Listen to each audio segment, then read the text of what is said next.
As Princess Diana makes her first dangerous steps into man's world, everything will change when she is reunited with a face from her past. What'll happen next? Well, let's hop into the pages of Absolute Wonder Woman, issue number 2, and find out what happens next together, shall we? So then, as we rejoin the story, Wonder Woman Princess of Hell is still duking it out with the Harbinger-Prime, a terrifying monster who has been bedeviling Gateway City, but who, as his name might lead you to believe, is only the harbinger of something much bigger and much worse. Wonder Woman fights valiantly against this kaiju-sized creature, but in the end she doesn't want to kill it if she doesn't have to. She simply wants it to leave the city alone and go back to wherever it came from. And when the monster will not heed the Princess of Hell's words, she decides to pull out her lasso. Only in the Absolute universe, this is not the golden lasso of truth that we're familiar with. This is something new and different, a Crimson Lasso known as Nemesis. As we learn from Diana's monologuing, this thing was forged by her mother Cersei and imbued with the blood of gods. Also, unlike the lasso of truth, this thing doesn't compel you to be honest. Instead, it forces you to feel the horrible, crippling pain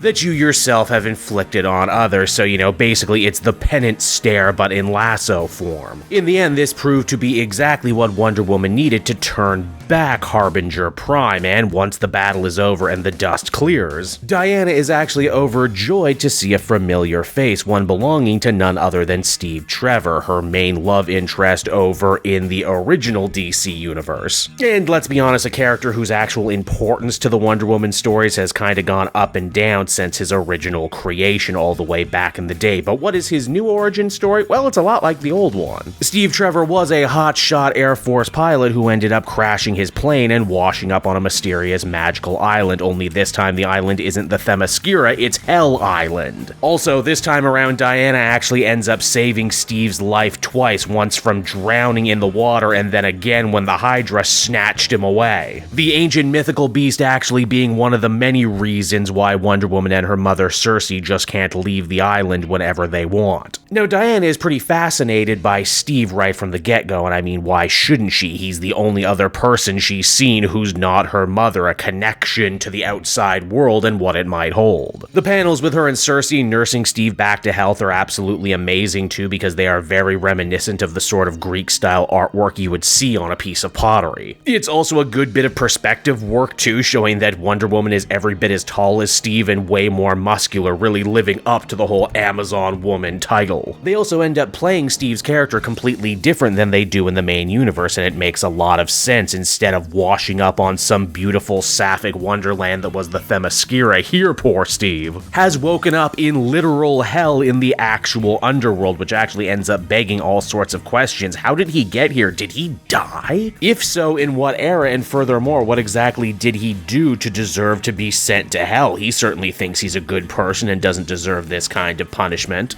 Diana herself also very astutely says that she's lived in hell long enough to know that many of the people who are sent here don't actually deserve to be sent here, for what it's worth. Now, back in the present, Steve brings Wonder Woman the Conquering Hero to meet his military commander, who is helping oversee the evacuation from the monster attacks. Diana braced herself for this guy no doubt wanting to do some macho posturing, and indeed he does, while the camera pulls back to reveal that he is way smaller than Wonder Woman. Diana may be taking her first steps into man's world, but she's still not completely naive when it comes to human nature. Obviously, this guy is happy that his life was saved, but he can't let on. His ego simply wouldn't allow it. Wonder Woman also does a great job laying down the law with this guy, saying that she is more than happy to help and preserve as much life as she possibly can, but she doesn't want to ever become an arm of the American military, which is actually pretty damn interesting when we stop and consider that Wonder Woman's original costume was literally the Stars and Stripes in a better attempt to capitulate to the new lands that she was entering. Here, though, none of that. This absolute Wonder Woman is doing her own thing, and that thing is taking charge. Harbinger-Prime was just that, a harbinger of things to come, and his boss is probably way bigger, way nastier, and coming at any moment, so they all better get ready to evacuate more of the city. Now, at this point, you might be wondering to yourself, damn, this is all really heavy. Is the whole story doom and gloom like this? No, not at all. In fact, Kelly Thompson goes out of her way to infuse this book with some really unexpected humor. You see, in the lead up to the ensuing battle, Diana goes to feed her horse. Steve decides to tag along, and he's filled with some truly wonderful and truly hilarious questions. What does your horse eat? Magic. Can I pet your Pegasus? What's his name? Oh, Pegasus? No, I know he's a Pegasus, but what's his name? No, really, it's Pegasus, as in the Pegasus from the legends. He was born of Medusa's blood before getting slayed by Zeus and eventually resurrected by Wonder Woman herself. In fact, it is heavily implied in this exchange that maybe the only reason that Steve was able to escape Hell Island is because Wonder Woman and Circe found a way to resurrect him. Hell, even the commander from before made a reference to Steve being a legend in the military, a kind of Jesus figure, which certainly screams resurrection to me. And hey, speaking of screaming, and I certainly was, it's at that very moment Wonder Woman and the rest of the city ends up getting rocked by some sort of psychic attack. It seems that the Harbinger's master is already making landfall in the city, after emerging from the deep, dark depths of the ocean, and holy shit, this thing is horrifying. It's called the Tetra Side, and it is just straight up a Lovecraftian horror. Right down to the gross mound of tentacles in places you wouldn't expect. I also really appreciate what this book does with scale and height, as this thing absolutely towers over everything we've seen before. Diana had hoped she would have more time to ready the troops and mount a counter-offensive against whatever came next, but it seems that her next great battle is about to begin, and even she isn't certain that she can beat this thing as the comic comes to a close. And so that was Absolute Wonder Woman issue number 2, and once again, I think Kelly Thompson and the whole team managed to deliver a banger of an issue. It's really cool to see how changing Wonder Woman's origins have these really unforeseen and really fascinating ripple effects with all the other characters in her life. Steve Trevor is still here, still a major focus, but now his journey and the place in the Wonder Woman universe is completely different because of the introduction of Hel and Circe. And I gotta say, I like this idea that Steve Trevor might actually be some sort of zombie, a man who escaped Hell but might very well have not escaped it completely unscathed. I'm also really starting to fall in love with the humor and humanity of this series. It would be very easy for Wonder Woman with tattoos and a big sword and a lasso made of god blood to end up being really too edgy or even juvenile, but Kelly Thompson does such a great job grounding this story with humanity and heart. If I was to try and describe this issue in one word, it would be scale. Just when you think you've seen the biggest, most amazing thing, it ends up pulling back and shows you that you haven't seen anything at all yet. And I hope that trend continues, because if so, I think we will all be in for something really special. I say bring on issue 3, I can't wait to see what happens next. Which is why I would give this one another well-deserved 8.5 out of 10.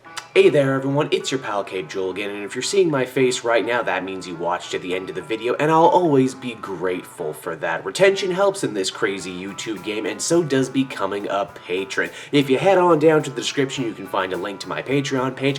Recently just redid all the tiers, a lot of cool stuff offering up there, exclusive commentaries, exclusive polls, behind the scenes concept art for Capes and Quest. That's the brand new D&D show I've started soon. Never been a better time to become a patron. You can become a patron for as little as $1 a month and help the channel grow, and help me continue to deliver content like what you just saw. So I want to thank you all, and I will see you again next time. Bye bye.